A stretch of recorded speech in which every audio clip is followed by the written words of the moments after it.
Nuk ka fitues në ndeshjen Vora Vllaznia e përfunduar në shifrat 0-0, edhe pse në rastet paraportës ekipi drejtuar nga Martini ishte më kërkues, kuqëblut nuk konkretizuan rastet. Pjesa parë pati ritëm të kënaqshëm me skuadrat që provuan të gjenin golin.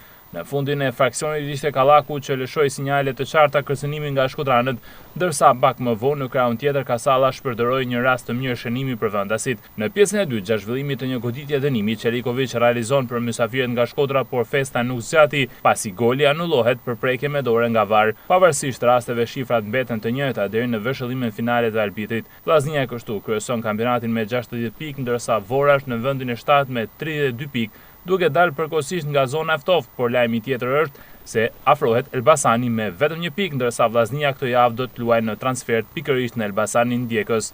Do pikë vlen këta momente, po erdhëm me fituar, ne ishim pavarësisht se ishim shumë kondicionuar, sidomos mas pjesë parë ku edhe Doda dhe Kallaku për arsye fizike na kërkuan ndrym, kështu që u bë edhe më vështirë. Gjithsesi, këtu është një, domethënë kam thënë me gjithë ekip që luajnë për mjetë, këto janë ndeshje shumë të vështira. Janë ndeshje që kushdo ekip e ka vështirë me fitu këtu.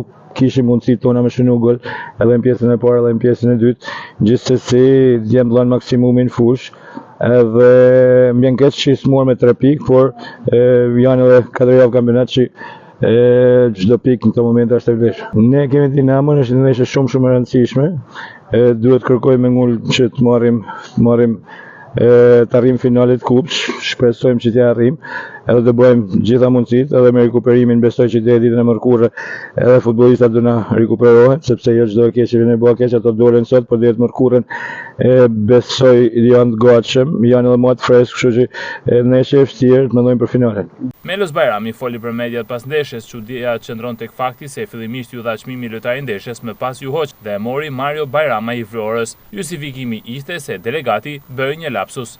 Natyrisht na tash çdo ndeshje e shohim si finale edhe na duhet çdo fitore. E kishim planifikuar që me fitu, domethënë me dal me 3 pikë shpejt kësaj loje, po futbolli është i paparashikueshëm edhe duhet më pajtuar me barazime edhe pse nuk jena të kënaqshëm. Fusha u pa, domethënë ishte edhe terreni pak i vështirë për neve pasi fusha me barë sintetik nuk na përshtatet për lojën që e bëjmë. Kishim rastet tona, ishte ashtu tregu pak më cinik para portës, po tash ç'më bë. Shpresojmë që vazhdojmë me këtë ritëm e ndeshjet tjera të shkojmë për fitore. Vllaznia është duke menduar vetëm për ndeshjen e ardhshme, natyrisht fokusi jonë është vetëm te Dinamo, më falni, edhe në fund pastaj kur mbarojmë atë do mendojmë për Elbasanin. Indo që do shkojë Vllaznia në finale? Besoj se po, ne kemi bindje brenda ekipit dhe gjithçka do shkojë mirë.